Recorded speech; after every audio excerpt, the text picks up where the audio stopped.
Good evening, everybody. It's episode 16. It's at Jim Bobcast. I'm Jim. And I'm Bob. Bob, old boy, how are you, sir? I'm not too bad, James. I'm relatively good.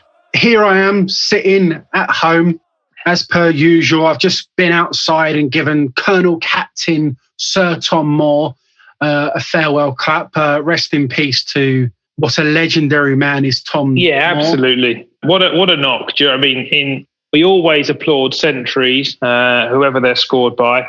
But very interesting 100 years to have lived through, no doubt, through a couple of wars. And there is one man that certainly deserves to raise his bat to the pavilion. I will say that. Yes, absolutely. So Ben, rest very peacefully, and condolences to his close family. And someone through very dark times over the past 12 months has come through as an absolute legend, raising all that money, millions and millions of pounds.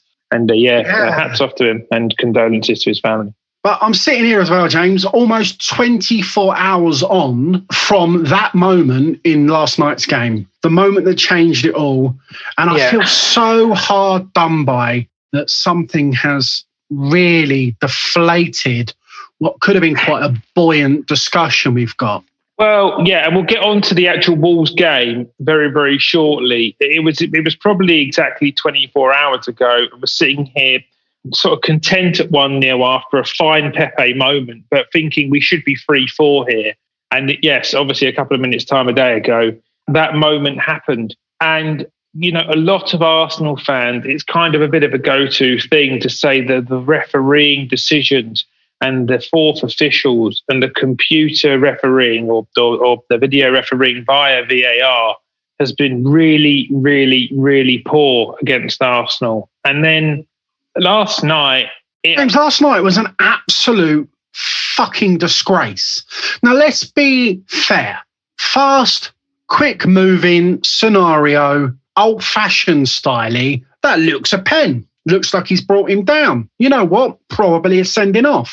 But we don't have that. Well, I think old-fashioned wise, a running across the back of the legs never actually used to attract a foul. It used to attract, when bookings became fashionable for diving, it used to probably have more of those attributed to it than it did penalty kicks. I mean, that's a good point. That's a fucking excellent point, because there was so little contact there. There's more chance of that player getting booked, because especially the way you can see he kicks his leg with his other leg and flips over. My biggest grievance about VAR is the utter inconsistency of the way it's administered. There is no process. I know we speak about cricket because we're fans. The process for a leg before wicket appeal is absolutely symmetrical each and every single time. The communication between the video referee and the umpire is laser straight. The process is discussed and spoken through, you know, with the utmost kind of sort of respect for making sure the process is, you know, like I said, symmetrical each and every time. You know, in cricket, they will analyse front foot. Then they will make sure the ball was pitched in a qualifying position, like, you know, obviously outside off stump and on line. Then he has to make sure that it hits to hit the batsman in line, make sure there's no impact with the bat, you know, and then they will take the opinion of those three things. All triggering red means the player's out, and if one of them opts for the original umpire's decision or is green, the decision can be overturned. There is nothing symmetrical about VAR. Nothing. Mate, you're absolutely nailed on. If you watch rugby union, you watch rugby, the way they use TMO, they call it in that. The way they use that, it's so slick and professionally done, and it gets the right decision every single time. Every single time you'll see referees talking. Is there any reason not to award this? Is there any reason not to do this? Is there any reason not to do that? The TMO getting involved and saying to the referee, you need to have a look at this actually. All the time it's looked at. All the time when they get involved, TMO, they get the right decision. When the referee calls for it, they get the right decision. What we find with our VAR is that it's not getting the right decision. You have incompetence off the pitch and incompetence on the pitch. It's being administered so badly wrong. But with that being said, the reason why it's even more laughable is there is multiples of times more money available to professional football because of just the way in which it's commercially, globally marketed than there is in cricket or rugby. I mean, it's like hundreds of millions more of an industry than those two other games. And absolutely, James. So the technology and the sophistication of the processes around it should be that much better than those other sports. And it's not, and it's administered for fucking phony reasons. You sent it to me earlier on. I saw this a few years ago when he first came out and done it. And he actually came out and said this on BT Sport, if I remember rightly, because he used to work for them. Mark Halsey. I've been in that situation when I've seen an incident and I've been told to say I haven't seen it.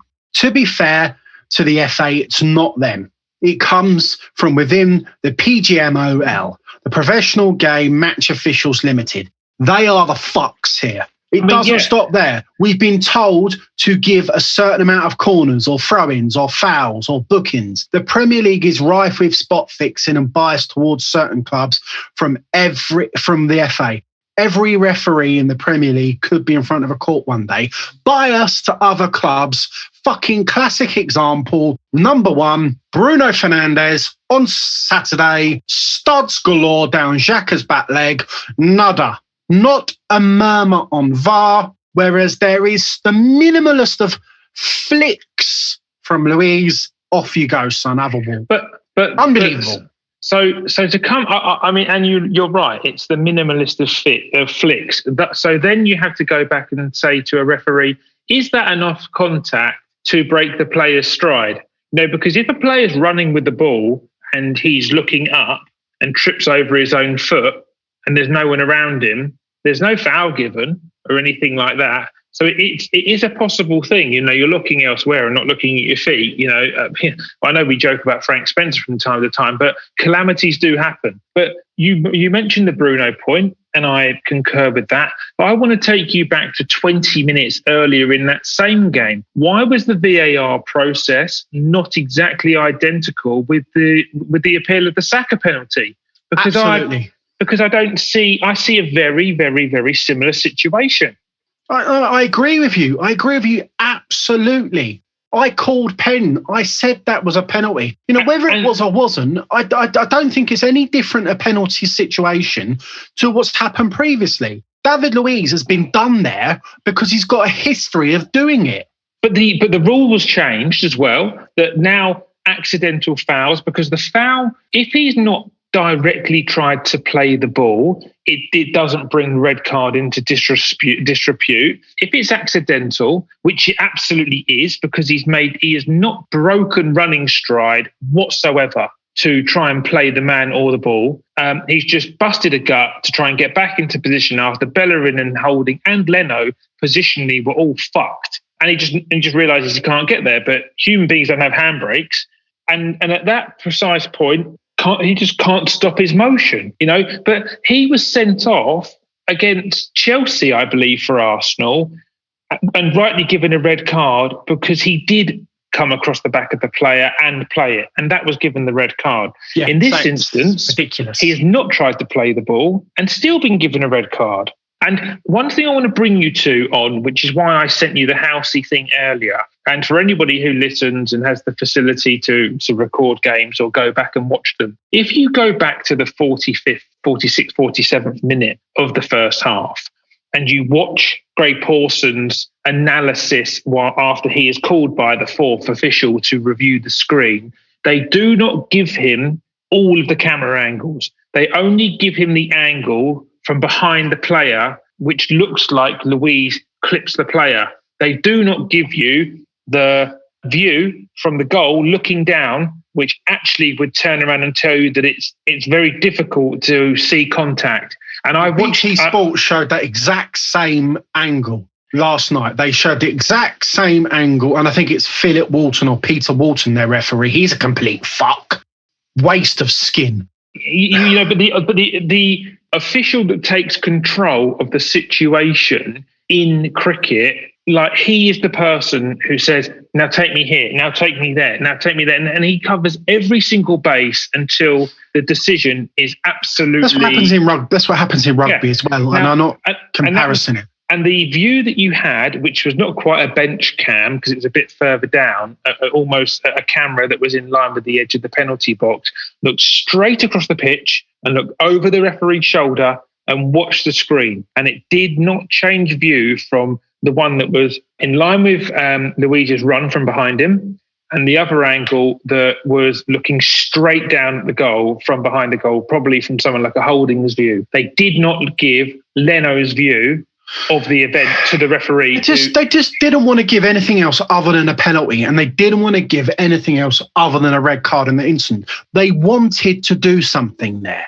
You know, it's not VAR. VAR is a phenomenally good innovation in football, and if it's run properly, it will improve football no end. Absolute 99% fact that will be, James. You might disagree with me, but I believe it. But the problem is it is being run by absolute incompetent, corrupt people in the form of the Professional Match Referees Guild, whatever they're called. It's fucking ridiculous how they are managing this. I mean, let's look at the Southampton game. Well, exactly. I've got a list, and I don't mean the Southampton game against Man United, James. I mean the one at the week against Aston Villa. Because that's absolutely interesting. That no more than 90 minutes later, exactly the same thing happened in the Southampton game on Martial, and it was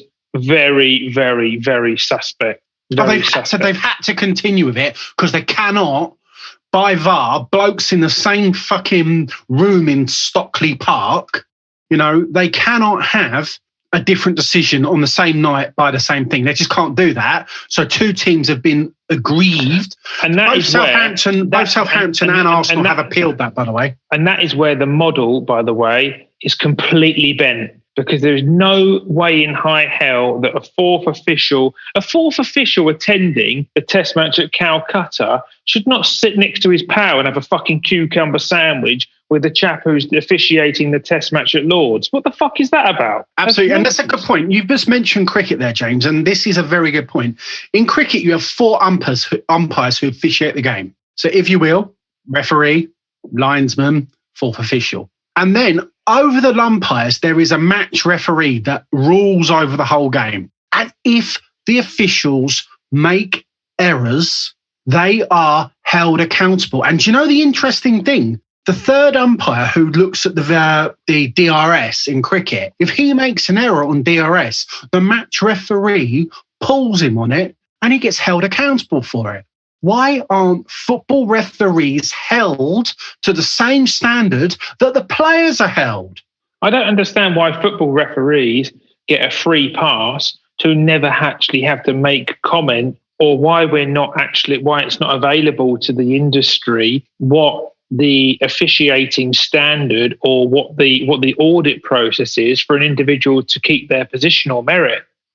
There's never. It's fitness, James. I think they have to run a mile in 8 minutes. You know, really, with the standard of football and the speed it's played at and match day officiating, I said to you recently that I generally believe it's match officials are still thrown their toys out the pram because video refereeing has been introduced and they feel like a responsibility is being taken away from them. Do you know what I mean? It's like when your child, you give them a bottle and now you're like, no, you can drink out of a tippy cup yourself. But proper match officials get called back to do VAR. So they might not be reffing that week, but they can go and do it. You know, take yourself back to last Sunday, that Southampton game. They had a goal disallowed for offside. The part of the body that was ruled offside was the bloke's arm. Well, they had a goal disallowed last night for offside and no one can concur that the chap's generally offside. He's not offside. But that one on Sunday, it was his arm offside. It was his arm offside. And offside is when you're gaining advantage by being ahead of the play. You know, I don't want to go into the rule too much. So it'd be your head or your foot or your knee or something that you can legally score a goal with. If you touch the ball with your hand, it's a foul. It's a handball and you get pulled back. So are you telling me that he could gain any advantage by his arm being ahead of play? Yeah, exactly. He can't get an advantage because it's not allowed to be there. I'm telling you now, Southampton, they have gone to the FA and they have said that they do not want Mike Dean or Lee Mason to referee any of their games for the foreseeable. I would say that Arsenal should do the same with Craig Paulson, because it's not the first time that Craig Paulson has come and had a go at us. No, and also when you're talking about that particular referee, also 3 minutes into the Liverpool game where there's a clear elbow to the face of Tierney. Oh, mate, don't get me started on this. I remember watching this game almost with you. I was going mental at that. And then 5 minutes later, the fucker scores. Yeah. Last season, Trent Alexander-Arnold was almost halfway up. I think it was either Pepe or Saka's leg. Halfway up. He was nearer the head than the fucking floor. Bang! What happened? Nothing. Fernandes on Saturday, nothing. Lacazette versus Leicester this season. Clearly, absolutely no problem goal. Disallowed. Leicester last season. Fucking Vardy kicking Mustafi in the face. Nothing. Bournemouth last season, Pepe was fucking rugby tackled. In fact, in rugby, it's called a Cumberland throw, and that's outlawed. That should have been a penalty. Norwich studs up on Guendouzi. Watford last year, we got ripped to shreds for this against Watford from playing it out from the back and them taking the ball off us and scoring. They were in the air encroaching. Yeah. VAR should outrule that. Sheffield United foul in the penalty box. In fact, twice last season. What about the fucking Socrates goal that got disallowed? Against Palace? Yeah, for the guy basically fouling Chambers. Who was the VAR ref? The VAR ref was Craig Paulson. Fucking hell, is he a yid or something? Oh, I think he's a Wolves fan. Again, Jorginho last year, just after last Christmas, I think it was the 28th. It was the 28th, actually. 28th of December, 2019, this had been. Chelsea, Jorginho pulls back, I think, Guendouzi, absolute certainty of a yellow card, not given a second bookable, pops up, scores the equaliser on 82 minutes, Chelsea going to win the game. Eddie Nketiah versus Leicester, the same game as the Jamie Vardy incident, the same game, comes on the pitch, first, second, tackles, gets booked, 30 seconds later, that gets overruled by VAR. The same game as watch Jamie Vardy use Mustafi's face as a pincushion. I think that game ended up 1-1, an unfair 1-1 as well. You could go through so many decisions Arsenal have been unfairly dealt with by VAR. Now, that does sound like sour grapes at us against VAR, but come on, there is plenty of evidence out there. Plenty of evidence. Aaron Cresswell last year, 2-footed lunge on an Arsenal player. Nothing. Another penalty in the home match with Pepe against Sheffield United last year. Nothing. People have been giving Pepe a lot of stick here, but on this list, I see him getting fouled 4 times. Well, actually, it's really funny you say that. And just firstly, I'll just come back. So I know we have quite a good following in America. And for those that don't know what a yid is, it's actually in the English dictionary as a Spurs fan. It can also be used as an acronym for a Jewish person, but it's a Tottenham supporter. It's by no means meant with any malice. But in that short video on Twitter, about a minute long, of what we believe poor refereeing and VAR decisions were being made, Pepe's involved in so many of them. It's kind of like modern day Reyes, the kind of treatment he got in his first season, just getting ironed out all over the place. And a couple of those penalty kicks, there's huge contact. I mean, massive contact. Bearing in mind now knowing what achieves the penalty kick with the 2 that were awarded last night for, I mean, genuinely something that you would need cricket technology to see a snicko to see whether or not there was genuine contact or not. James, that's absolutely brilliantly put.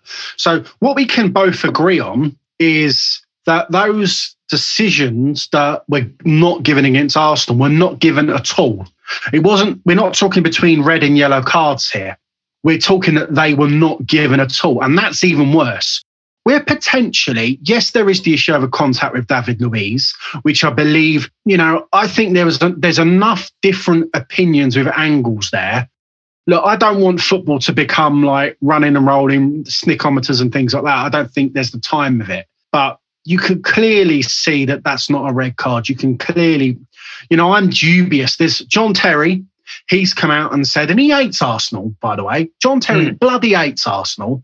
He should enjoy David Luiz, though. I mean, they've won Premier League titles together, so you can see him looking out for his mate in that regard. Yeah, I just go through every little thing in that, and it's a long list. It's a long list, and it's here we go. The week number 2 of this, and it is hashtag FOTW, and it is, yes, it's Jim Bob Cast's fuck of the week, and that one goes to officials refereeing in the Premier League. That's who get it this week. You know, we have missed off the legend that last week we got a player booked for walking. Yeah. Come on, right. James. It's every week you could pick something out, you know. Every week you're going to get hard done by. Then United just get whatever decision they want. I mean, United had 3 players on yellow cards who arguably had quite big fouls thereafter, and there was no second yellow administered. You know, I wouldn't have been shocked whatsoever if United would have had a player walk in the 0-0. And it probably brings us on to the United game. I thought Maguire... Before we move on, I just want to move on. At the end of last night's game, before we move on, there's a clip, and I'm not an expert lip reader, but Moutinho, and when they fist pump together, Moutinho comes up to Paulson and goes, "Thank you, mate." Paulson returns and says, "Anytime, mate." Absolute bullshit. Adrian Clark, former Arsenal player, does the breakdown for Arsenal, came up with a very good point on that Luiz incident. Accidental handballs in the box get waved away continuously with no penalisation. How is an accidental knee clip a sending off? Well, exactly. And you use the word accidental, which under the new laws of the game now means that you do not have to administer a red card. Chris Kavanagh is our referee for the game on Saturday. We've got against Aston Villa. The last thing he did for Arsenal is when he sent off Emile Smith-Rowe in the cup for doing nothing. So that's Chris Kavanagh. I'm sure he'll want to get his name in the papers. Oh, James, fuck of the week. Football officials refereeing the Premier League. There you go. Yeah, gets my vote. Good man. So United. Let's start off with something else that got my blood boiling. The wonderfully biased Sky pundit lineup. You had Jamie Carragher sitting opposite, or I like to always say with Jamie Carragher spitting. Jamie Carragher spitting opposite Roy Keane, Gary Neville with Martin Tyler in the gantry, with Kelly Cates officiating proceedings. There's some impartiality there if ever I've seen it. Yes. But, I think the pundits gave Arsenal probably the respect they were due. I think Roy Keane's setting some kind of agenda with Man United at the moment, that they're just not the Man United that he captained or played for, and just likes to remind everybody of that at every given opportunity. But I thought actually in the whole, from a 90-minute game, a draw was probably the right result, and it was going to be a touch of brilliance that was going to win it for either side. Or a touch of incompetence with regards to Fernandes. Yeah, absolutely. I thought we did really well to contain him. I just don't remember him having anything in the game that was remarkable. The only memorable thing he did was assault Xhaka for no penalty whatsoever. And I thought actually Xhaka was probably the man of the match. I know they gave it to Luiz for the way he played, but that almost feels like a bit of a bias for Neville, thinking that Arsenal have probably just done this 52-48 or something. And if we give it to one of their centre-backs, it shows that we should have taken our chances. Leno didn't actually really make any massive saves, bar the one phenomenal save from Fred, where I thought, we had a really strong first 20 minutes. And then a save. Yeah, it's a fine save. I mean, he really has gone from hero to zero, Leno, in the space of 3 days. Yes, he has. And then when we had the sort of 20-25 minute period in the second half, Lacazette hitting the underside of the bar.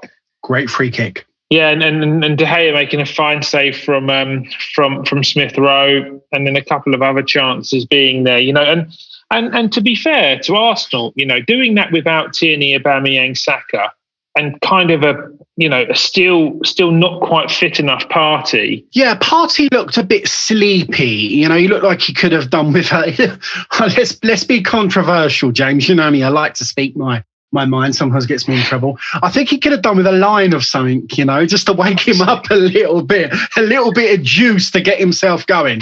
But no, you're absolutely right. With no Saka, no Tierney, no Aubameyang, I think that was a decent result. I think what we thought we were going to get when we saw the lineups, I think we could be pleased with the point. Obviously, the game might show a little bit different, but yeah, Partey looks very dozy and drowsy, I'll say, not his usual self. But your point on Xhaka, I'd like to just say, sorry, pal, since I slated you after your last sending off, you've come back and been absolutely brilliant. And when we talk in the Wolves game, I'm going to add a few more points in of praise for you. That's fantastic, how we've got some of that. Pepe was again bright as a button on the right-hand side he was this time.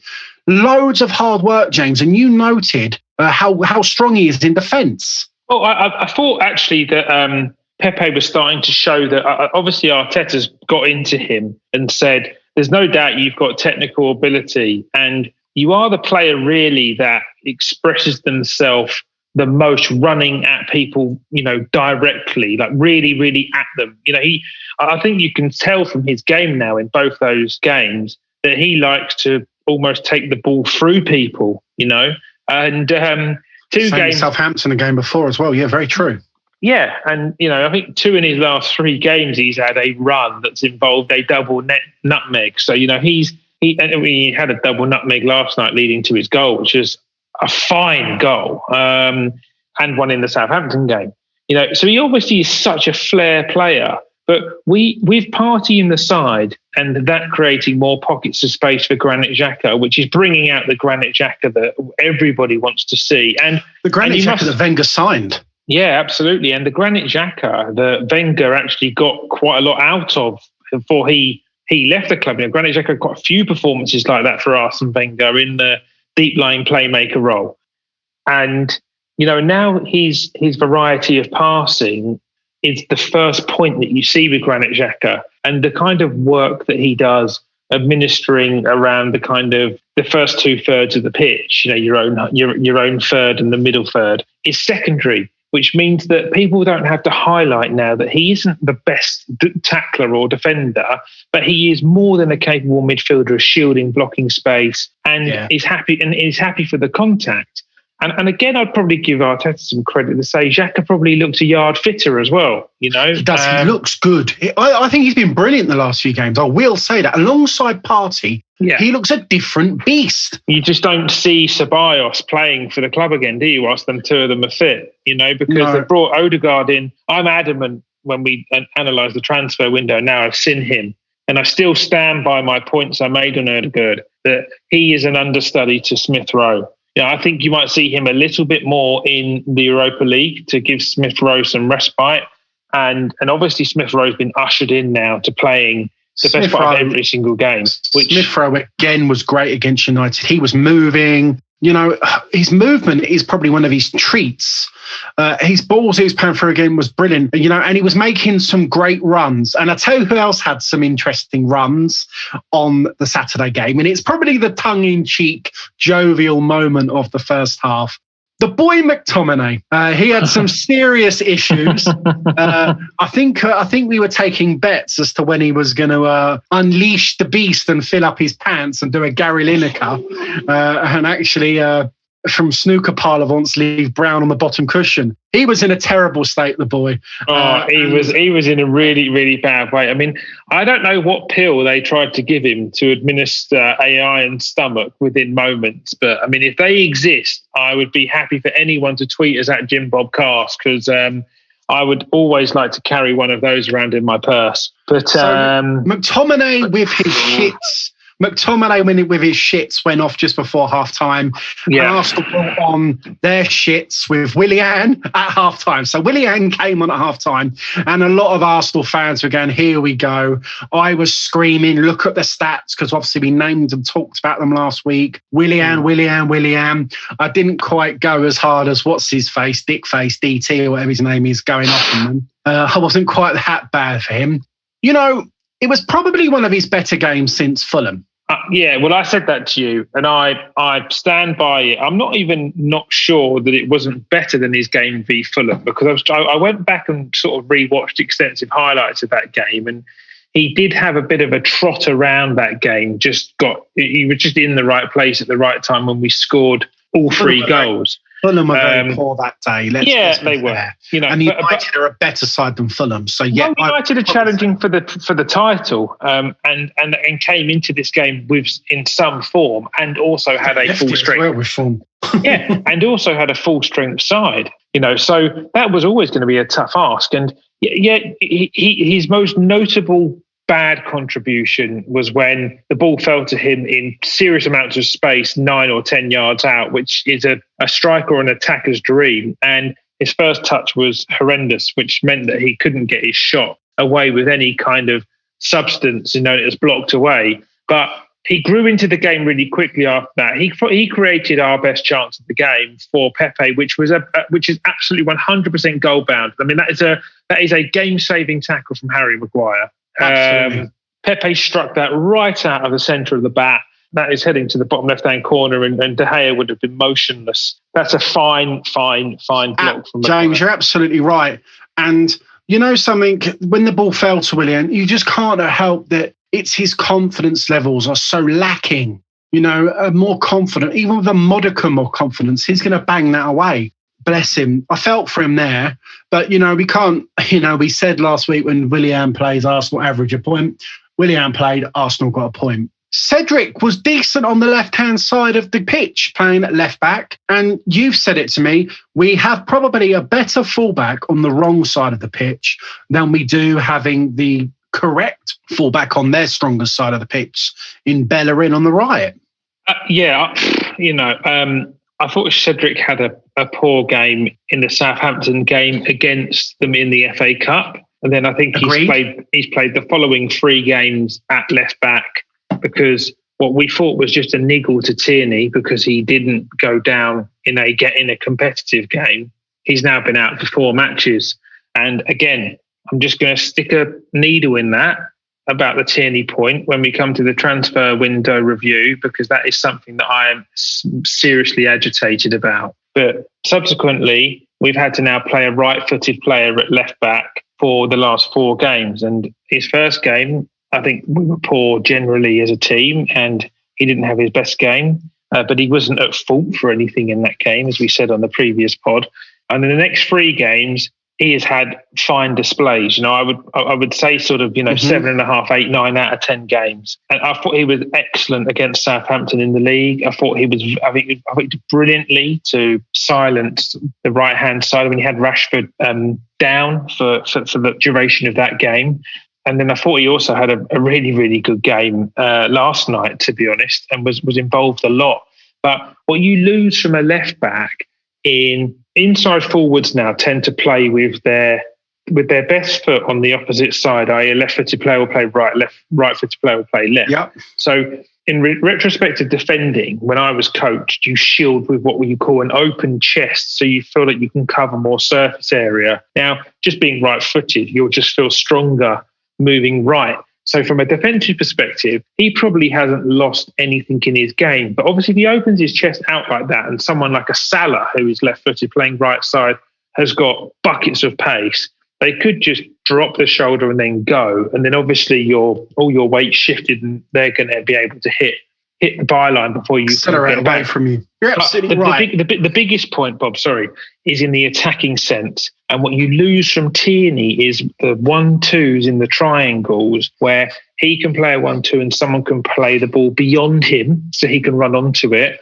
And on his strongest foot, obviously being his left foot, he can hit the ball with real purpose across the face of goal. Now, Cedric had to cut back onto his right foot to get the angle, to angle the ball towards the goal. And it's those 2 or 3 extra touches. There's been a few crosses that Cedric's made that's not been great. And another thing, you saw him being out of position when Rashford was seemingly in acres of space in the first half, and Martinelli shot out of nowhere to defend against the ball. That was brilliant defending. And it worked in the Southampton game, Bob, because we played the ball really quickly because Southampton play such a high line. And Cedric, who actually had the ball pelted at him in that game by Willian, funnily enough, hit a fine crossfield ball on his right foot, which led to the third goal. But in the game where they're trying to unlock Wolves and United, and there was a slightly deeper line and a lot more regimented shape in their back fours, you miss the correct-footed fullback. And my biggest aggravation about Cedric playing left back is he is the club's best right back. He's having to play out of position. Yeah, that's right. I think you have better players playing a better position like that, just a modicum better. We could have got a result out of the game. But it was a bright performance against a good side. We've got the boy Ødegaard made his debut, played 20 minutes, and rather comically, the Norwegians in Norwegian TV in their votes had him as man of the match even before he got on the pitch, had 41% of the vote at one point, which I felt was quite injury. But, his debut looked okay. 20 minutes, obviously he's not had many minutes this year. But you say busy. That. His debut looked okay he didn't do anything to warrant an opinion. He had 20 minutes, he pointed I said this to you on the phone. I like the fact that he's coming to the game and he's assertive and he's telling people where to go, which is what a number 10 should do. But other than clip a couple of 5-yard passes back to one another, we've not seen anything of him. And then he's not played last night. So, he's been there at the club now for just over a week and he's played 19 minutes of the 180 available. Yes, I don't know anything about him yet. What I did see from him in the 19 minutes is I think that just from that very, very brief interlude, he will be Emile Smith-Rowe's understudy. I think we'll talk about this a bit more when we review our transfer window, James, but I can see that you're getting there right. Lacazette had a nasty little bump on the head, Maguire backing him. Look, I know Lacazette did it himself and was backing in as well. That's another thing that I think the officials need to look at in this way. They did it in rugby with the spear tackle, lots of players getting seriously injured. You're going to have to stop that backing in. You joking said it would mean that Harry Kane would lose his USP. But this backing in way of going to the bloke jumping to dislodge them is incredibly dangerous. Someone's going to get really hurt. He's got to be outlawed soon. It's bad. I'm glad that Lacazette came back and was fresh and well and looked okay quickly. But, it's going to hurt a player soon.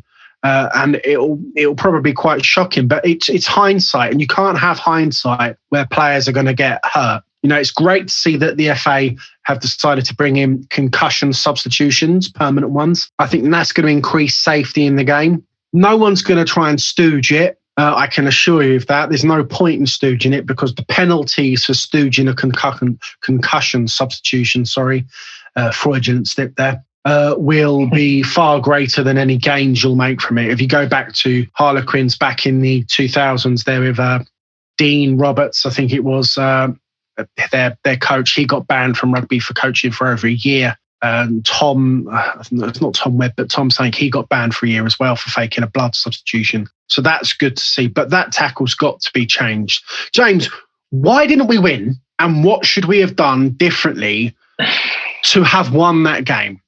Because it could have gone either way. Yeah, it could have.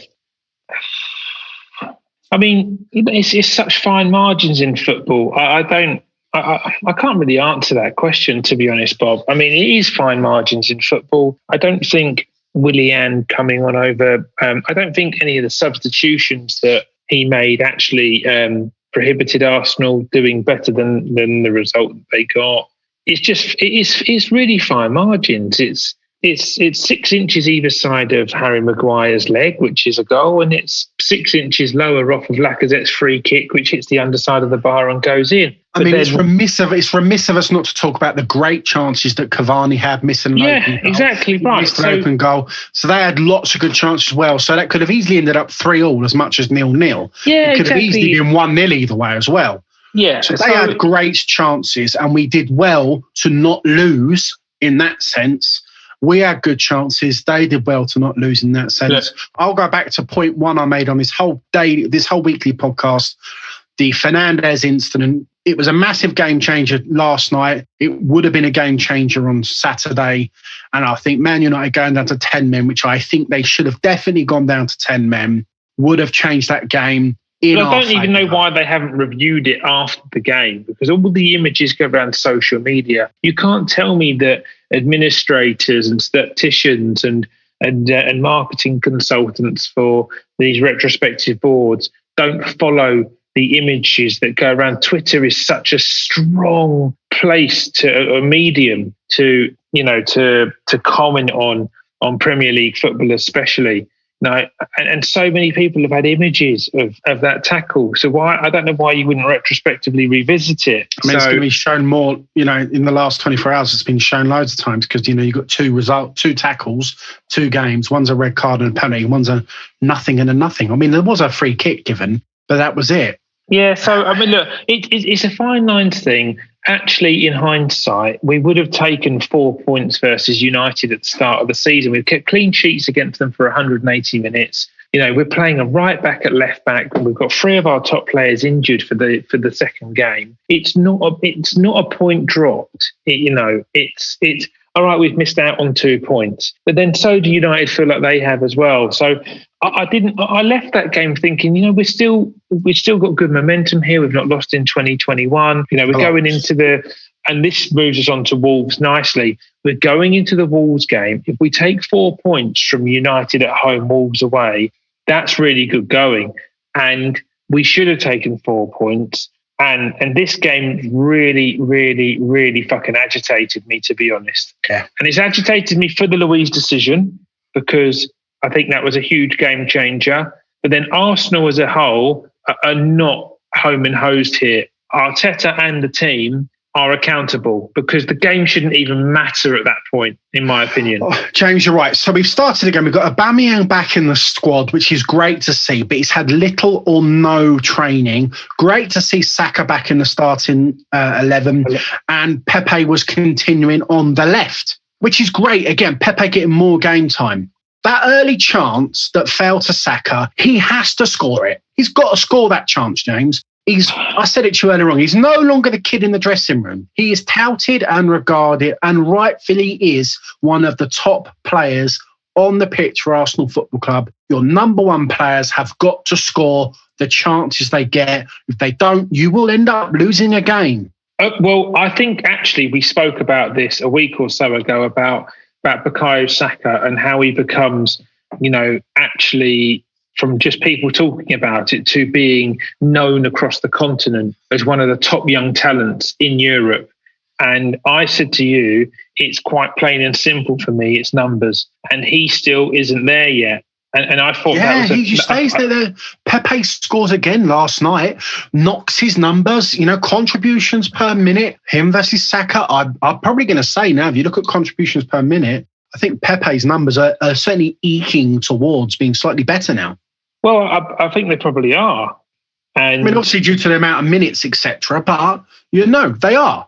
Yeah, so, I think with that, that being said, James, sorry to interrupt. If Pepe misses that chance, there's about 1 million people on Twitter calling him a £72 million flop. The boy Saka misses the chance, and it's we're skating over the fact he's missed that chance that we could have been. This is an interesting point. Last night, whenever I watch football, my missus goes in the other room and watches TV. She come in, and it's about an hour. It's about nearly 2.5 hours after thing. We're just watching a bit of TV, and she goes, "Oh, what was the score then?" I went, "We lost 2-1." She goes, "You lost." She goes, "You lost." But you were like, I only watched the first 5 minutes and you were all over them. And I'm like, exactly. You miss your chances, you get reactions like that. My missus doesn't sound like that, by the way. Yeah, but that's exactly it. And I bring you back to Saka, right? 73 starts in the Premier League now, 19 years old, 150 days, 7 goals and 17 appearances as a sub. So he started 57 games or something in that kind of... I mean, there's a lot of them he's played left wing back and left back, though, James. So you've got to give him credit where credit's due. But he was getting right amongst it from left wing back because left wing back was playing more like a midfield player. But Phil Foden, 53 games in the Prem, 35 as a substitute, 10 goals. I think that's a good point. It's a relatively interesting comparison. Phil Foden's got an embarrassment of riches in attacking flair around him. Whereas, up until the last few weeks, we were averaging less than a goal a game. Yeah, but it doesn't matter. It's individual. Phil Foden has had to earn his stripes trying to compete with players like Gundogan, De Bruyne, David Silva, Bernardo Silva, and getting his way into that team there. Arguably, Bukayo Saka is attributed as Arsenal's best player now. Phil Foden isn't guaranteed to start he's not started tonight, and they're winning 2-0. He's on the bench. Absolutely. So whilst I appreciate your point, playing with better company, also a lot fucking harder to get into the 11. And when he has done, he's gone on and been clinical. That's inexcusable for me to not take that chance. That's such a clear-cut chance. And I said to you last night, he's hit it poorly. He's not hit it purely, because that's slicing away from goal, and he doesn't try to get it under control. I think someone like a Pepe who's running in behind there, slides it under his left foot and tries to get the ball somewhat minimally bouncing or rolling along the carpet, and it's a curl into the bottom left-hand corner, the open the body up thing. It's kind of like a karate kick kind of volley sort of thing. It just doesn't, his body never looks in the right position after he gets in behind. I'll tell you what did look in the right position. The pass was from Partey. Partey, he obviously listened to my earlier momentum, and he was full of beans last night, and he looked unbelievably slick. His ball distribution was he was xthreading. Partey, the first 35 minutes was an absolute joy to behold. Him and Xhaka's distribution was, it looked like we were going to have a party. That's the frustration as to why we didn't go in sort of 3-0 up. I thought Saka was unlucky not to win a penalty because we spoke about it earlier, the Luis thing. I just cannot differentiate between the two. So we did have a lot of early domination. We led to a goal. It was disallowed. Lacazette's toe. But that's poor as well. You can't play on the shoulder and not be offside now. Knowing that you've got VAR there, you have to be so conscious of your positioning. So again, and I think Saka should have had a first half hat trick. And I'm going to be harsh on him now because we have played him up to be now number 7. Golden boy, new contract. All of the, unfortunately, right, I know you're only 19 years of age, but the same thing happened to Jadon Sancho, same things happened to Phil Foden. You've got to be able to live with the hysteria that comes around the accolades and the rewards that you're given, i.e. a proper squad number and a massively improved contract. So I think the star boy, as he's known, needed to have been better in that period of domination last night. He did. The early domination led to that goal, which was ruled offside, as I said. Okay, we continue to dominate, and then Pepe. Pepe. That was some goal. I don't want to gloat with any of these things, but I have been saying, and I know you've been backing me up, but I would say you've got to give this boy a chance. There's just too much in his archives to suggest he's really got something. And he is one of the first players we've signed in a long time as a winger who is really exciting because they want to get at their fullbacks. I mean, he looks like a fucking horrible person if they're in the mood to mark, how direct he plays. It's class. He's a class player, he's a good player. He's getting, and do you know what? He's getting the game time. He's proving, I think he's going to prove us right, I think massively you've got to. Look, I'm about to attack Arteta, so I must attribute him with respect when he warrants it. And what he's added to Pepe's game, he's obviously worked hard with him because it was notable his tracking as well. In the first 35 minutes where we were so dominant, it was largely because the front three worked their bollocks off and they won the ball back, and then they were back at Wolves and back at them and back at them. And there was a couple of times where he had to double up with Cedric because Cedric's bombed on or Xhaka's covering the middle. And you see Pepe for a short burst of 20 minutes where he just gets his head down and really covers space super quickly. The goal was class, James. The goal was absolute class. The bloke played brilliantly that first half last night. You mentioned about his link-ups with Cedric. I think he's really working well with whomever he plays with on that left-hand side. I think that's really. But he's got a relationship with Cedric. He's got a relationship with Cedric from the Europa League. They played the right side together, haven't they? Yeah. So talking about the bloke on the right side, he is James. I'm telling you now, he is shit. Bellerin is I'm really worried that we've let Maitland-Niles go and we've got Bellerin as our right back. That's a worrying thing for us. He's got, I said it to you, he's got that distinct touch of the Willians about him. He's poor. His standard setting is poor and he only plays well on the rarest of occasions and he's captain in the team. This was the point I'm going to make about Xhaka now. Xhaka is playing and leading the team and playing in such a way, as is Leno. There are so many better candidates when you're not selecting Aubameyang to be the captain of that team. Okay, Tierney's injured, so you can't count him. Lacazette's one of them. Xhaka's one of them. Louise is one of them. Leno.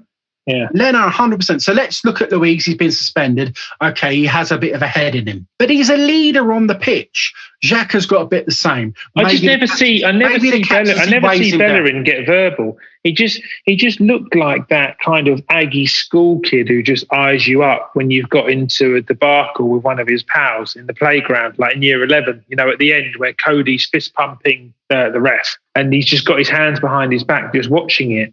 That is where you want the Crathion, the heart, the passion of a Xhaka. Xhaka was distraught at the end of that game. And he got a lot of kudos from me for that. He's poured it out on the pitch for 90 minutes there. And we move into this point. I'm not going to say a lot about Bellerin because I've been very vocal about him this season. And I think when we get to the transfer window, maybe I'll digest a little more because it's one of the multiple fuck-ups Arsenal have made not moving him on with a genuine offer on the table this season. And that's all I'm going to say on it. But so we get to that moment. The moment is the penalty and the sending off. It changed the game completely. We've talked about where we think about that sending off has a position in VAR and officiating. We know it's a fucking diabolical decision. #FOTW. It's an awful, awful decision. It's changed the game. We've gone in at halftime 1 apiece, which is ridiculous. Arsenal are appealing it. Thank God for that. And it's ridiculous. But then we go from the sublime as Arsenal to the ridiculous as Arsenal. And this is where I believe Arteta, and I was talking to a good friend of mine, he is on Twitter, Skipper AFC. He's an absolute legend of the game. So if you don't follow him, do get behind him. He's a good pal of mine and he speaks a bucket of sense.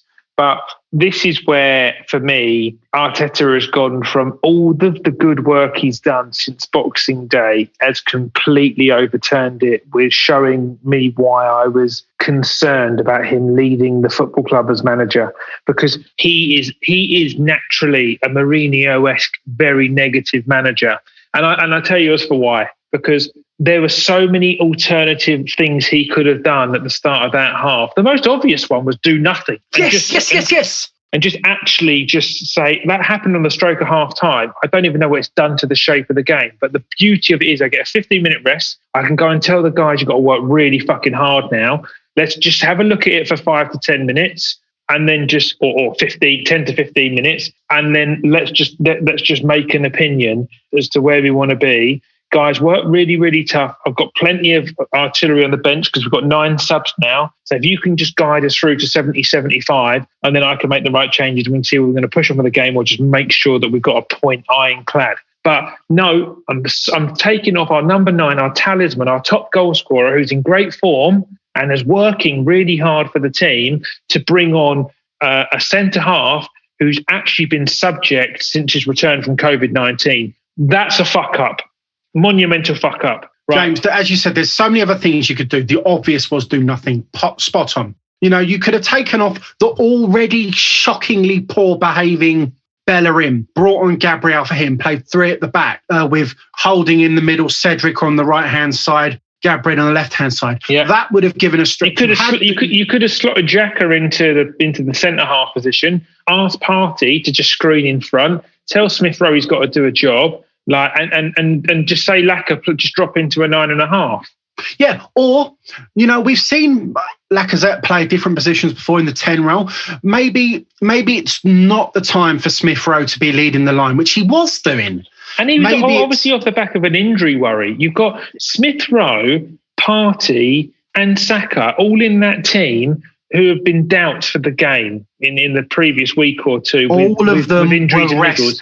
Yeah, all of them arrested for the Southampton Cup game. Now also that all of them they've said, he's got a bit of an inflammation on the calf, or he's tight here, or we're being precautious or whatever. So, and you're asking all of them after 45 intense minutes to have to up it to make way for the fact that you're playing a man down, and you've not chosen to take one of those 3 players off. You've taken your number 9 off.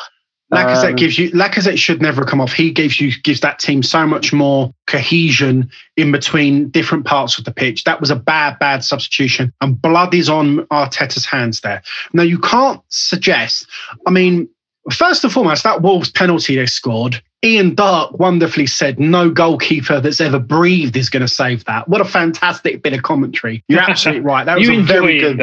Ian Darke, local to me, actually. But then their second goal from Moutinho was a worldie. It was a great goal. Without winning, though, we're down. We've already made the substitution. That goes. We look clueless and shocked. But Bob, that goes in, and it's not just saying, it's easy to say that. I'm like, no, it's not. It's not. Because you're saying you've taken Lacazette. You can't undo a substitution.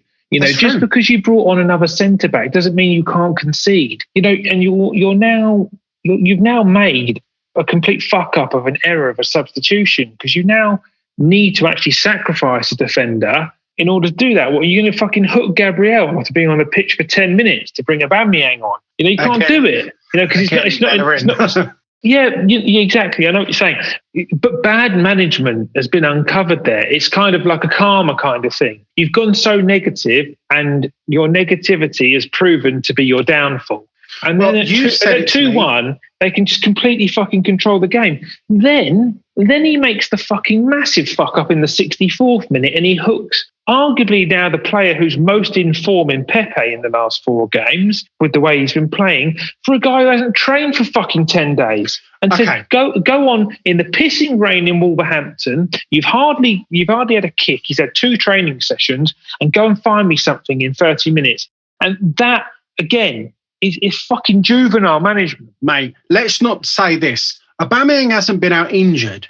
He's been away with something really severe that's happening in his private life. So his head is deservedly elsewhere. He's probably not mentally match fit to go and really drag a result out. He looked non-existent, and I'm not going to slate him for being non-existent. No, because I don't think he should be on the pitch. No, I don't. I totally agree. But what's Aubameyang like thinking? We've lost a player, and then it's fucking 0 degrees in Wolverhampton. Bypass the free birds sharing an eyeball that you love. My friends, they have haunted the shit out of me. They have really had you. That is karma biting you on the arse. Yeah, that is the Robert karma. This is it, James. And you're absolutely right. It's totally the wrong substitution. What you should have done there in that instance, in my opinion, is Pepe should have been moved to the right-hand side, and you should have taken Saka off. It's one of Saka's poorer games, in my opinion. And he's still coming back from that hip injury. Yeah. He's still coming from it. So what it does look like, and this is your line, the substitutions have shown up Arteta as a coach who is more concerned about not losing a game than he is winning it. He is winging it. You're right. Sorry, winning the game. I know, but your typo per se is correct. He is fucking winging it. Mate, and 10 men aside, we are miles ahead in that game. We could have won that game with 10 men, no problems at all. But what it led me to look at, Bob, was actually, am I fucking John Lennon playing chess with Yoko singing Imagine here, rose tinted glasses up to fuck, thinking, have we turned a corner? I'm thinking, we played a Chelsea side that subsequently sacked their manager weeks later. We've beaten Brighton, which, if you don't, you are in a relegation battle. We've drawn 0-0 to Palace, which was a dreadful game. we've beaten Newcastle, who are arguably one of the worst sides in the league at that point. And and beating Southampton was a good result. But, fucking Man United beat them 9-0 last night. So the fact that we got turned over by them in the FA Cup's been further highlighted by they're actually in a bit of a pickle themselves. And bearing in mind, they're trying to take players from us on loan, to plug buckets. So they know that they're short. Around deadline dinner with Maitland-Niles. So we haven't actually done anything astronomically brilliant in the period that we've turned it around. No, maybe the results have sugarcoated the performance. Yeah, they have. Because people have come out and said, oh, fucking Arsenal, but we've got the second best defence in the league. Well, we've lost fucking 9 games in 22. Yeah, we lose 1 in 3 games. We almost lose fucking 1 in 2. We lose 46% of our games. So the best defensive record is the fact that Arteta does not just want to get beat big by trying to win games, which is the point you just made. He just means that he'd rather lose 2-1 instead of 4-1 and actually have a go at it. Yeah, mate, you're right. Whereas Wenger would have tried to win the game. Okay, so Leno, he's had a head off. He's got sent off. That's it. Fuck me, pal. You cretin. It now looks like we could be having the boy Runarsson up against the former understudy to Leno in Martinez. I'm not looking forward to that game now. I think if we have 11 men on the pitch, we'll be all right. I think we'll beat Villa. Really? I think we'll beat Villa. Villa. I know we've got to do predictions before we do transfer window and wrap up, but I think we'll draw against Villa. And because I don't think they're going to overturn Luiz's decision. Heard nothing today, which is slightly concerning. If they've appealed it, can Luiz play whatever because they're considering it? I'm not sure. I'm not overly sure. It's 12:30 kickoff on Saturday. A nice early kickoff. Lovely. I can actually watch one at a normal time. Here's one, mate. I don't like a 12:30 kickoff. I've never liked it. I never used to like them when we played in Europe the same week because I always used to think we were still on the plane. But we played whenever we used to go to the Emirates at 12, I used to have to get up too early. Because at 12, you gotta get to the boozer. It's good in bacon mode, not beer mode. Yeah, so one of the funny ones. A bacon roll and a pint of Guinness works, but it's not the best thing. Oh yeah. So I'll find myself this Saturday out the pub as an option. I'll open up with a Bloody Mary or something and see where I go. You could go to the Isle of Man, old boy. They are fully operational now. Hey, let's try that one then. But anyway, so yeah. Look, we've lost. We've handed that game. The second half is really poor management, and I bring the point back. I made it a pod or two ago. The advice that Arteta is getting from the experienced team he's built around him, he's either built a team of yes men because he's that arrogant and wants to operate completely as his own, or they are just not fucking stepping up and saying, this is wrong. You don't do this. Let's just have a look after 60 minutes. There's no need to be super proactive at the moment. It's happened on the stroke of half time. We were talking about VAR and the refs earlier. A point I forgot to make, which I made to you before we started, was the referee was about to blow. I think it was over the allotted time, and then he allowed another attack to unfold. We haven't actually talked about the defensive element that led to the fucking Luiz sending off, which is Leno, Bellerin and Holding all had showers of games. That was a dreadful game by Holding. He was positionally caught out all day, bearing in mind a game that we completely dominated for 44 minutes as well. But the positioning of Bellerin and Holding, the fucking pass on was on left as well, but the guy's just gone through the middle because Luiz is trying to bust a gut from pressing up. But Holding and Bellerin have compressed so tight that they've actually let the guy in left. They can score that goal in 2 ways if they want. That's dreadful. And Leno's glued to his line. The guy gets fouled 7 yards out. That you should be diving at his feet there and making yourself big. I mean, if Luiz doesn't touch him, the guy's got the whole goal to aim at because you're on your line 6 yards out. Professional footballer doesn't miss with their wrong foot, blindfolded and pissed. But if you're 7 yards out, all of a sudden the target's fucking tiny. So all 3 of them are to blame in the point leading up to that. And I think actually if Leno's gone to ground at the same time that Luiz has clipped him, that can't be a penalty kick. But he's made it look so last man because he's nowhere near the ball. And the guy's made a fairly heavy touch. He's not got it under super close control. So it's a bad touch as well. Yeah. But look, Bellerin Arteta substitutions. Yeah, and that's the bit that's made my piss boil so much. And if you were worried about losing the game, which we were 2-1 down at the time, you start thinking about the next game, which is what Wenger used to do. You don't hook Pepe after scoring a wonder goal, and he's starting to really, really find his feet in the team, thinking that he's got the management confident in him. And it's just not the kind of game that you need to bed Aubameyang in for. If that's the game, take Smith Rowe off and get another. I said this to you: get another 25 minutes of Odegaard under your belt. See what he can do. Just allow him to get more minutes in his legs. He'd only played 350 minutes in the Spanish league in the build-up to coming to us. So the match time actually is a positive if you're trying to have competition. I think you're right there. You could have brought Odegaard on to play and potentially allow Pepe and Saka to play more advanced and actually fill up the midfield a bit more. But no, in all due respects, James, we could go through that match that we have gifted 3 points by Arsenal to Wolves. Yeah. The Amazon delivery guy delivering it was the incompetent Craig Paulson. Yes, Craig, we did see you celebrating with the Wolves players. I don't fucking buy into that. Like, players are allowed to be happy when they've fucking stolen victory from the clutches of defeat. A referee, referee is you should. I was always taught to shake the referee's hand or the umpire's hand or any official at the end of a sporting. I think game. It was the poignancy. It's the correct etiquette. Look, I don't care to entertain that point. If you want to talk about it, feel free. But I do like the Arsenal lads, the way they've posted it in social media, though. They've all had a go. Every single one, from Gabriel to Louise. Louise's post on social media was brilliant. Gabriel obviously followed that up. You've had Xhaka posting a phenomenal post. Bellerin getting on the action. They've all had a little post. And you know what? I think there comes a time when players should do that, because that was a diabolical decision and the players deserve their opportunity. But Louise actually walks to start with and walks back. He doesn't go batshit crazy at the referee. He makes a good 15 or 20 strides, and then they decide to look at VAR. So he probably thinks VAR's going to overturn it. No, because he starts to walk off the pitch.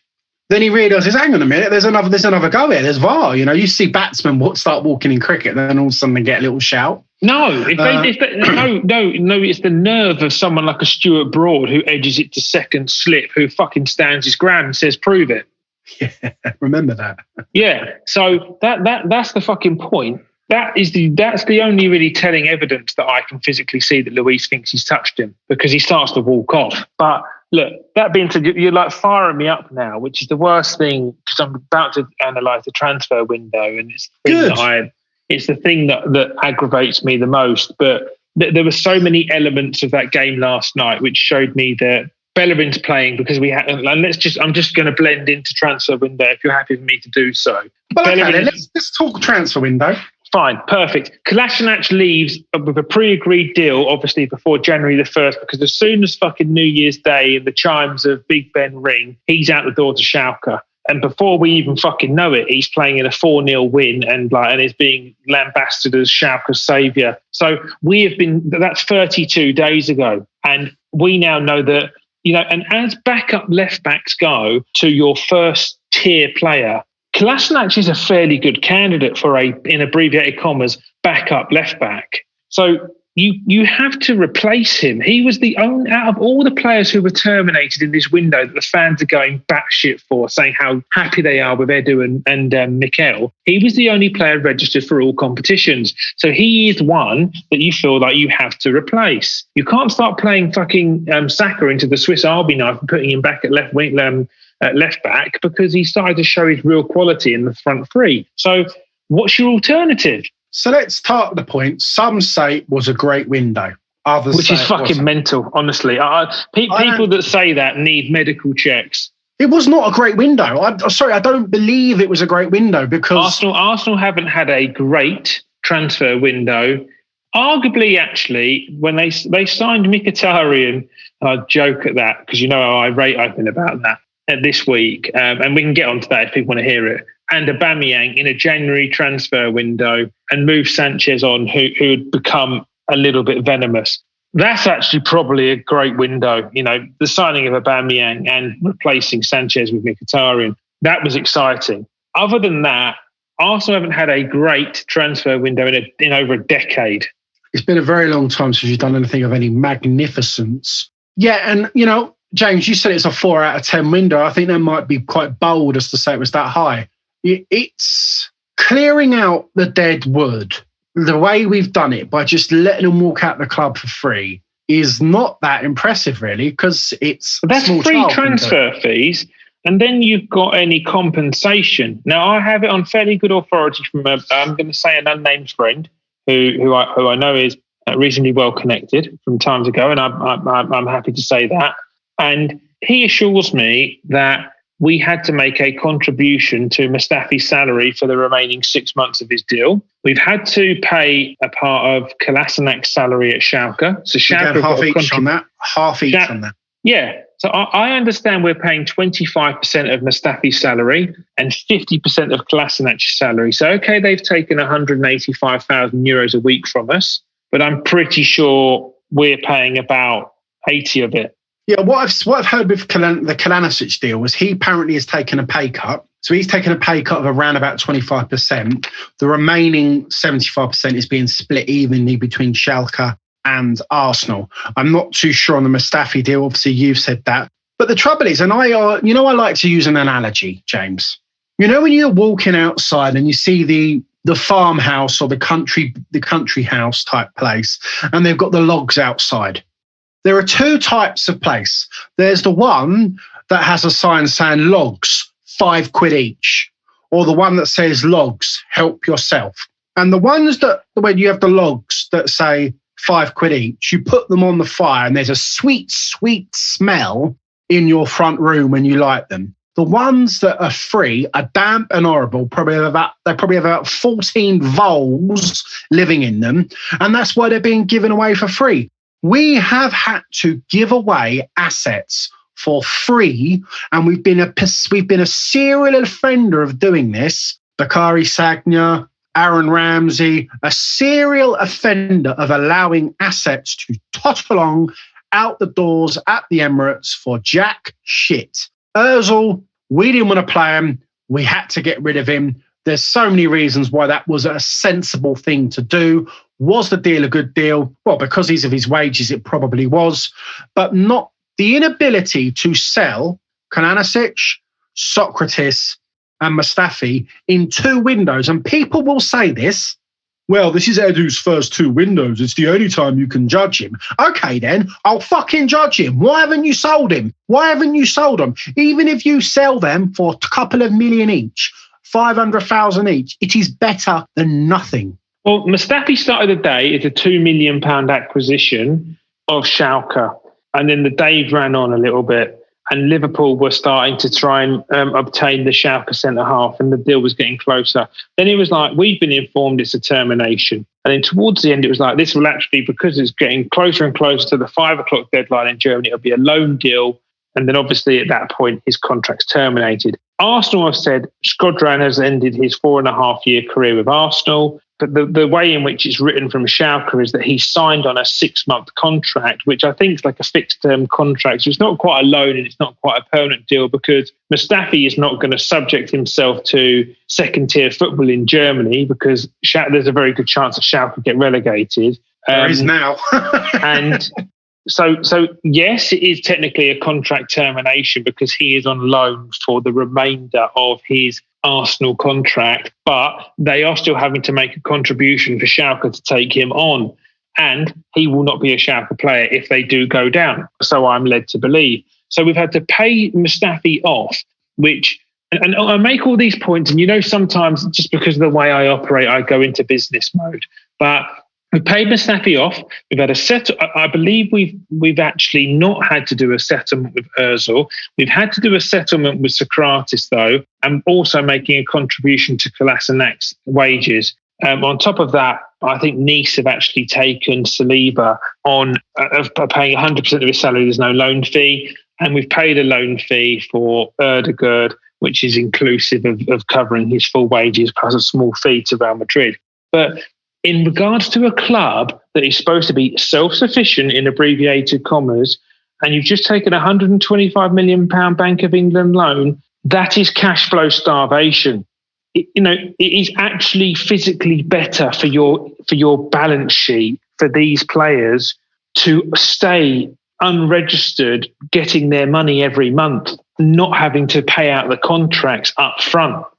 Yeah, it's ridiculous. And again, so people are, this is where fans are fickle and they fuck me off, or people that have an opinion, whether it be journos, I don't know, fucking street folk, carnies, you're all right, whoever they may be, the whole, like the picture that comes out of Kolasinac, Ozil and Mustafi, we're like, it's just like, it's bullshit. It's as true as fucking Aubameyang's wife cheated on him, and that's why he's not, and that's why he's getting a divorce. He's not playing. Oh, actually, the truth is his fucking mum's had a severe injury or illness, and he wanted to be by her bedside because he's very much a family man. So, fucking Kolasinac and Ozil fought for one another in fucking knife crime in North London. Absolutely. Mustafi has just been under a tirade of assault from Arsenal fans ever since he's been crap, which is since the day we signed him. But that bloke is fucking crap. But that must probably mean for him to carry on pulling on a shirt and staying at the football club, he must have a reasonable relationship with his teammates. Otherwise, it would be the worst place in the fucking world to live. And everyone came out and said Ozil was a positive influence on the football club, even to the day he left the football club. Absolutely. So, he played last night, actually, for Fenerbahce. Yeah, exactly. He's played as many minutes for Fenerbahce now as Ødegaard has played for us. So, we talk about Ødegaard. So he's played 20 minutes out of 180. He's not, actually. I just checked out. He's played 7 minutes. He came in the 83rd minute.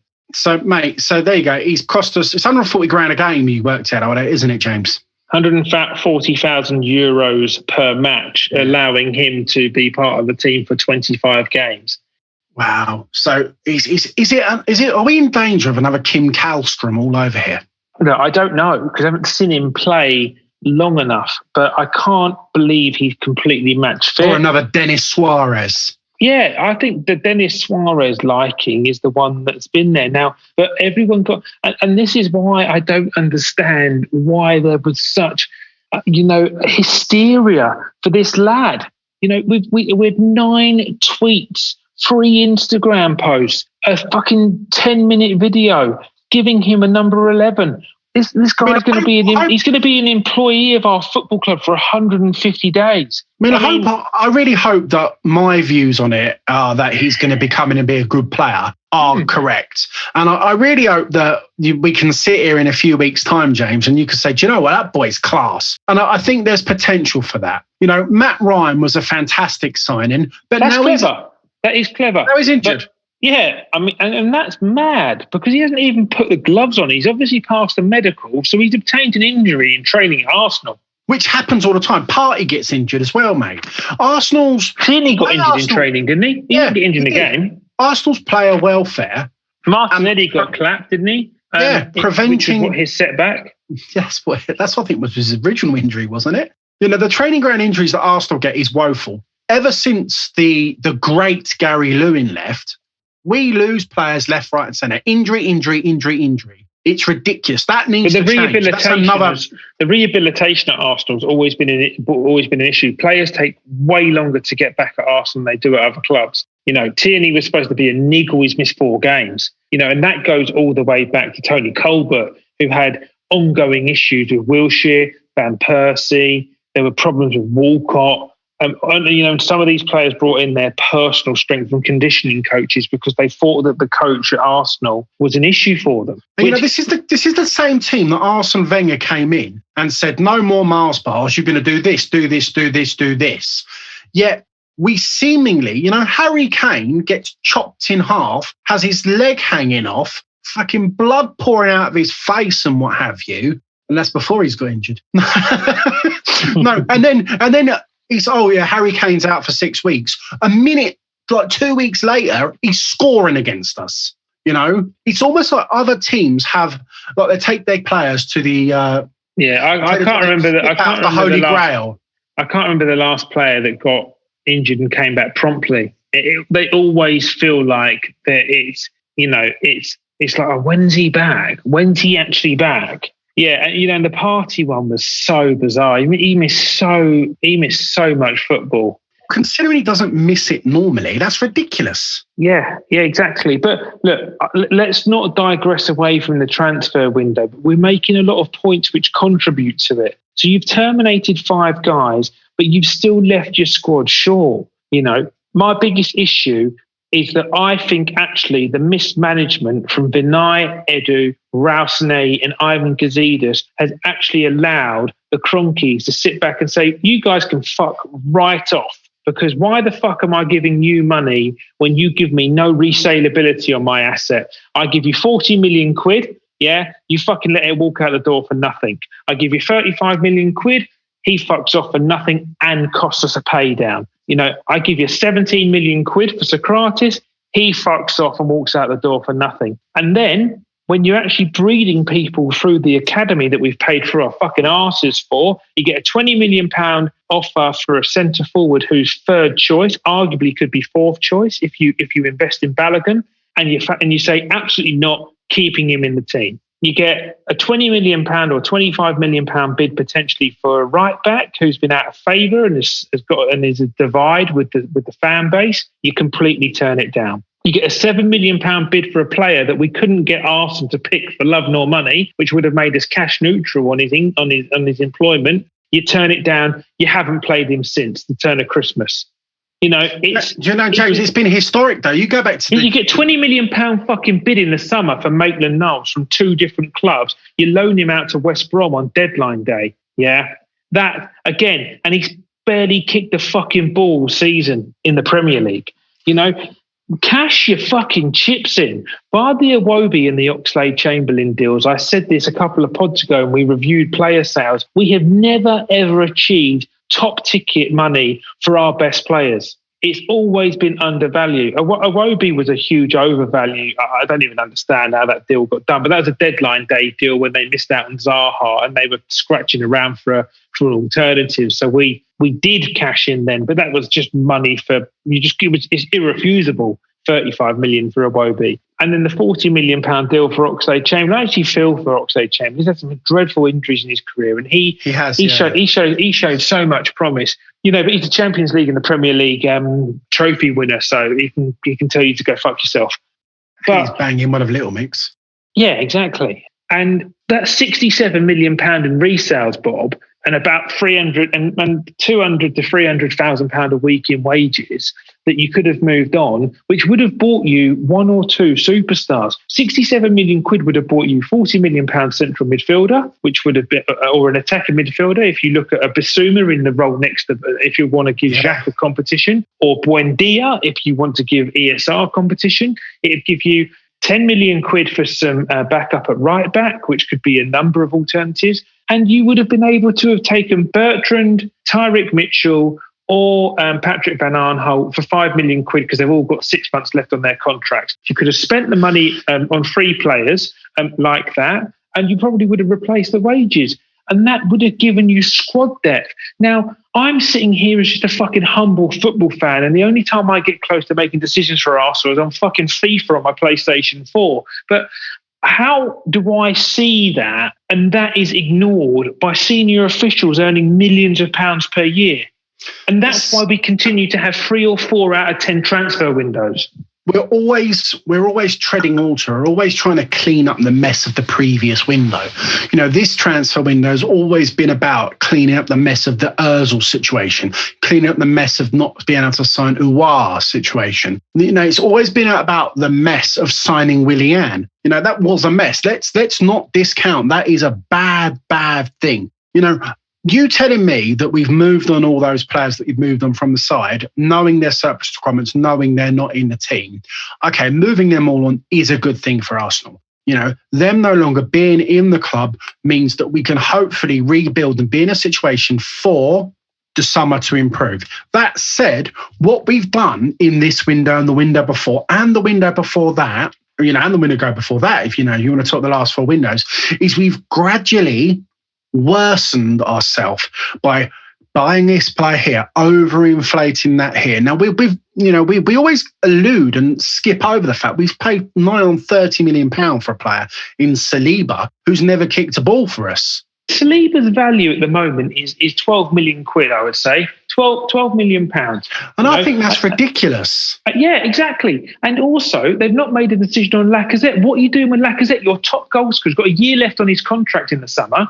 What are you doing there? James, I would really like to talk long and hard about the Lacazette situation. Chambers has got a year left. We should bring some numbers in. Chambers has got a year left on his deal, I think, in the summer. Louise is out of contract. Mustafi's gone. Socrates has gone. You've got what do you do with Saliba?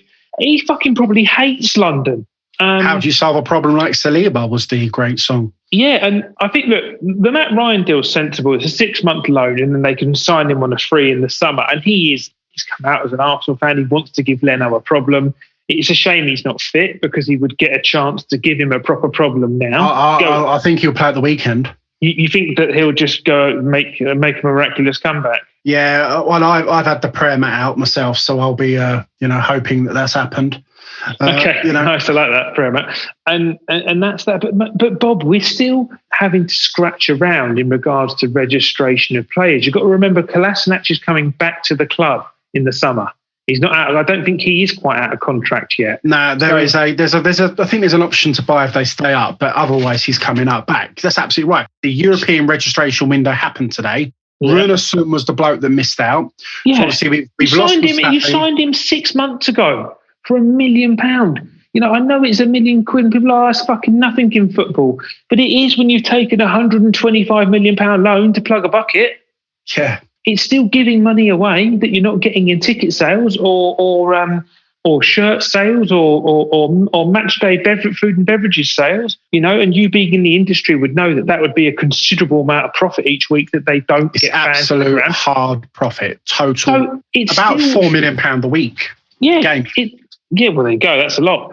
So it's still complete negligence. It's fucking naive, honestly. And it's what you do to people. It's what you do to these players mentally as well. Now, leaving Runarsson out was the right thing to do because it's been a calamity signing. But then, it's to make way for everyone else. So again, look, Bob, we had this problem when Wenger went close in 15-16 to surprisingly winning the league again. And we knew when we had the breakthrough with the Özil and Sanchez signings that we were potentially always 2 players away. It was someone to come in and play with Ramsey in midfield, and it was potentially that top draw centre half, and probably at the time as well, arguably a left back, albeit because Gibbs had a little run in the side and Monreal did, but and the goalkeeper. But they were always like Wenger's 2 signings away from being first or second instead of fighting for fourth or fifth. I think that's exactly it. And that was 5 or 6 years ago. And that then 10 years ago, James. That then got to 3 players, and then it got to 4 players. And now, them just clearing out some of this dead wood. Yeah, well, it's still you still with what you're obligated to do in regards to the registration of players. They still need to go into this team and remove 5 players in the summer and replace them with another 5 players. It's a fucking humongous task for a transfer window. Do you think Ed is up to it? No, I don't think the club have been up to it. And I think they've given the Cronkies an excuse to think twice about injecting money in, because they're like, that's not how it works in American sports. You buy assets, right, and you get a return of income on them. Because we trade out. We don't make these fuck ups like this situation. Where you guys bought, they weren't in charge. They could have been shareholders when Aaron Ramsey joined Arsenal. But they would have been. You bought. He was an Emirates baby, wasn't he? So they would have been. You bought an asset for £5 million. You let it walk out the door for nothing, but his actual resale value for a large part of his career between 2013 and 2017 was arguably £50 million. And then you had to go and pay £50 million per party plus 220 grand a week, or whatever the fuck John Cross said was what he was on, which has ended up costing you fucking 100 million quid over a 4-year contract. So why the fuck are you spuffing money? Irresponsibly. And that's it. It's a lot of irresponsibleness and it's naivety It's irresponsibility, it's negligence, it's incompetence, and it is a lack of wanting to do the right thing. That's Edu, that's Sonali, that's Vinay, that's Gazidis before him. You can flick a little bit of blame at Arsenal's door. You can do, because it's a lot. I think Wenger has come back and said, when I was in control, I asked for stuff, and the board said, just batten down the hatches for us and just do your utmost to see if you can get Champions League with what we give you. I think that did happen in the early days, yeah. And I think he's vocal about it in his most recent publicised book, I believe. It says the story of two tales at Arsenal. First 10 years, major honours. Second 10 years, can you secure top four whilst we build an empire? Not to defend Wenger, because I think he is. I think he has had transfer windows where he's been very naive. Like only signing Czech in a window and stuff like that. It's just madness. I remember that because it's very much an eat or be eaten industry. Yeah, and if everyone improves around you, you do realise that your competitors have made more ground on you by you doing nothing. So. Eat or be eaten. That reminds me, it's coming up to dinner time in Howe Towers. Yes. Sorry, and I know we're going on a bit, but I keep saying to you that I perceive football as you play in two leagues. You play in a transfer window league, and you play actually the physical football league, and one contributes to the other. And we keep failing in transfer windows, which makes it an almost impossible task. And this is where I have to give a bit of solace and comfort for Arteta, because he has got a clipped wing exercise. And this is probably why you're never going to bring in a really high ticket manager, because they're just not used to being asked to compete with a completely different set of budgets. And if you sell one of those three players, or an Nketiah gets sold, or someone like this, Bob, like you don't have to spend 3 million euros on Ødegaard. You can spend 12 million euros on a Draxler and actually bed in a player who is on a permanent contract, who has to be completely accountable for his actions. By the time Ødegaard's settled in, which is going to take all of February, it's be March. He's due back to his parent club on the 1st of June. That's why I don't like these loan signings. I understand the Matt Ryan one, and I treat it completely differently, by the way. He's on a 6-month loan with 6 months left on his contract. And I think everybody assumes we're going to sign him on a free in the summer, don't they? Much the same like we did with Cedric, to be fair. Yeah, exactly. So, and that was a fine deal, as was the Marry deal. So kudos for when kudos is due.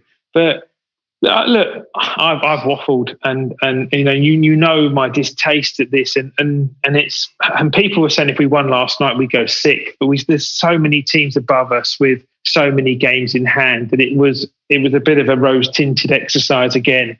It was a hugely important game last night that we failed to win. Reasons we failed to win it was somewhere in our control, somewhere out of our control. I'd like to think if the reason that was taken from our control hadn't been, we would have made the right substitutions, kicked on and won that game. And it did highlight again, though, how bold a move it was from Arteta to go understated in the FA Cup, and not obviously remembering that the FA Cup means a darn sight to the fan base of Arsenal, because it's our cup. And it's also one of those chances that is very, very good for you to obtain European football. And we said earlier, if he's aiming for top 4, top 6 makes more sense. He has to have a pretty flawless second half of the season. Has to be perfect now. He now literally, we were talking about averaging 2 points a game. Well, he's averaged 0.5 a game since we last discussed. So he's now got to average a much higher ratio to achieve that. I think top 4's well out of our control now. But let's go on to Villa and beat Villa at the weekend. I firmly believe we will beat Villa this weekend. Okay. And what's the score going to be, Bob? I think we're going to win 3-0. Fucking hell. I'm really thinking we will do. Early game, we're going to come out of clappers. We're going to play some great football. We're going to have to attack because defending's not going to be our friend this week. Yeah, we're going to go out there. We're going to beat them. We are a better side than Villa. Let's go out and play proper good football, sustain and score the chances we get, and I think we'll do well. Who will score, Bob? He's going to make amends for his miss, and it's going to be Saka. I think it'll be 1-1. I'm not sure. Lacazette's really overdue a goal, so he hasn't scored for a couple. I'm just going to keep saying Lacazette until he scores again. I'm not sure. Villa proper put a number on us last time. Yes, they did. Yeah, we'll and we'll see. And I'm not completely convinced that the players have got the belly to really come back and fight from there. But I say that because I want to be properly proven wrong, so you can humble pie me at the start of episode 17. But I will. Yeah, that transfer window, I'm glad it's behind us because it was another failure. And we're becoming experts in transfer windows. And the club are doing a marketing piece of genius by fooling the fan base with, if you just look at honestly though, Bob, right? And I know we keep bringing him up. If you look at the praise they've lauded on a loan signing and just a thank you at Mesut for an 8-year career, it's absolutely outrageous. Yeah. I think you're right, pal. Of course you're right. We could have done much more with Mesut, or we've probably done as much with Mesut as we did with Mustafi, probably a little bit more. About this, it's the way Arsenal are at the moment. We will have to change if we want to improve. And let's say, here we are, 3rd of February. Let's look to the future, and hopefully we'll one day receive and be in those good days again. We never thought we'd win the FA Cup last year. We did. Trophies are hard to come by now. The Europa League's our only chance of a trophy. Benfica in a few weeks, 2 games in the space of a week. Let's see if we can go and beat Benfica. Just finish off on that. That's bizarre, isn't it? That, they're now talking about playing 2 games in a neutral location. Why would you not just, accept the fact that COVID's still rife around the world and just have just unfortunately for this year, if it's going to be neutral location, just play them as 1-leg ties. Why do you need to meet up twice? There's no benefit of home or away advantage. True, but that means the rules. I mean, you could also argue that the toss, why don't pause it for now and at the end of the season have a tournament? No, that completely changes it. Moving it from 2 legs to 1 leg still gives the vibe of the 64-32, 16-8 for blah, blah, blah, blah, blah. I think, but yeah, it baffles me. Let's both fly out, and meet in neutral locations. It's fucking. I'll tell you what. Let's have a chat about this one next week because we haven't got a game after. We got a week off after Villa, so we have plenty exactly. to talk And this about has ended up being a really long episode because you've got me jumped up about transfer windows, which is just Groundhog Day for me. So it was only highlighted by the complete incompetence of the referee, who rightly takes home the fuck of the week trophy. But look, anyway, I look forward to the Villa game. It's on at a good time for me here in Dubai. I'm excited to see if we can have some proper bounce back ability, and kick straight back on. So yeah, we will see what Saturday holds for us, Old Bean. Indeed, we will. All right, lots of love to you all. Be safe. And again, RIP Sir Tom Moore. What an absolute legend. Indeed. All the best. See you soon. See you soon. Bye-bye now.